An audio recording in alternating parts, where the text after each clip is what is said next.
छत्तीसगढ़ में भले ही सभी नक्सली सरेंडर नहीं किए हैं, लेकिन केंद्र और राज्य सरकार ने नक्सल मुक्त भारत की घोषणा जब कर ही दी है तो स्वीकार इसलिए किया जा सकता है क्योंकि छत्तीसगढ़ में अब नक्सलियों का कोई भी लीडर नहीं बचा है। यह दावा CGNN लाइव नहीं कर रहा है बल्कि सरकार का है। तो नक्सलियों के खात्मे को लेकर सियासी पारा आसमान छू रहा है।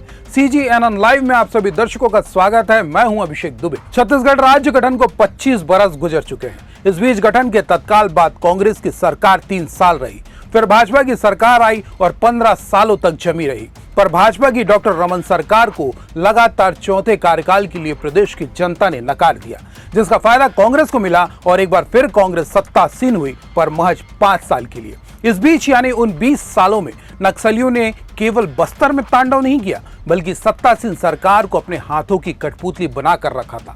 हर दिन सुरक्षा बल के सामने नक्सली एक नई चुनौती की तरह होते थे, जिससे अब छत्तीसगढ़ बाहर आ चुका है, पर सियासी गांठ ज्यादा कसी हुई नजर आने लगी है। इस बीच डिप्टी CM अरुण साव ने पूर्व मुख्यमंत्री भूपेश बघेल पर एक गंभीर आरोप मढ़ दिया है। तो क्या है वो आरोप, जानने के लिए बने रहिएगा इस वीडियो पर। छत्तीसगढ़ में भूपेश बघेल की सरकार के हाथों से सत्ता जाने और विष्णुदेव सरकार के सत्तासीन होने के तत्काल बाद नक्सल मामले पर एक नई सोच ने जन्म लिया।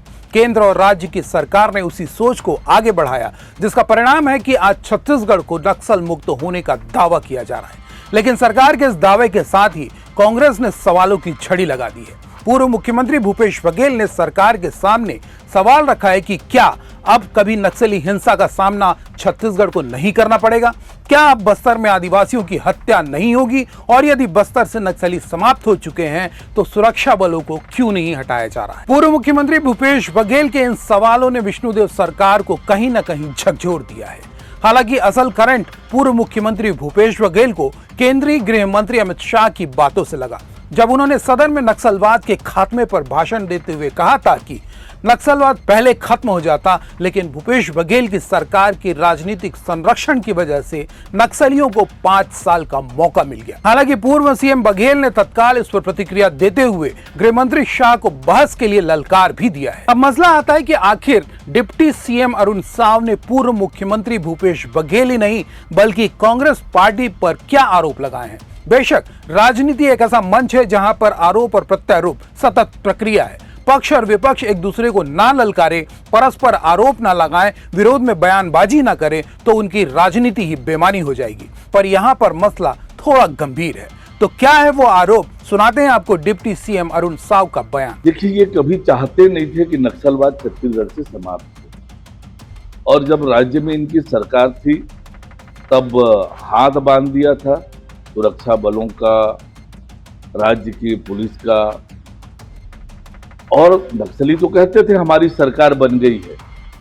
और उन्होंने जब कांग्रेस की सरकार बनी तब खुशियां मनाई थी, और आज हर बात पर कभी इन्होंने भ्रम फैलाया कि ये फर्जी मुठभेड़ है। हमेशा इन्होंने भ्रम फैलाने का काम किया है, आज भी यही भ्रम फैलाने। इनको खुशी नहीं है कि राज्य से, बस्तर से नक्सलवाद समाप्त हो, इनसे खुशी नहीं है, क्योंकि इनके मन में वो भाव ही नहीं है कि राज्य में कानून व्यवस्था का राज रहे, राज्य में खुशहाली हो, राज्य में तरक्की हो। इनकी सोच से आगे है, इसलिए इस प्रकार का भ्रम फैलाते। डिप्टी CM अरुण साव ने पूर्व मुख्यमंत्री के साथ ही कांग्रेस पर आरोप तो मढ़ दिया है कि कांग्रेस ही नक्सलवाद खत्म नहीं करना चाहती थी, लेकिन इस आरोप के साथ ही सवाल यह भी खड़ा होता है कि आखिर डॉक्टर रमन सरकार के दौरान नक्सलियों के खिलाफ बड़ी कार्रवाई क्यों नहीं हुई, जबकि 2014 से 2018 के बीच केंद्र और राज्य दोनों ही जगहों पर भाजपा की ही सरकार थी।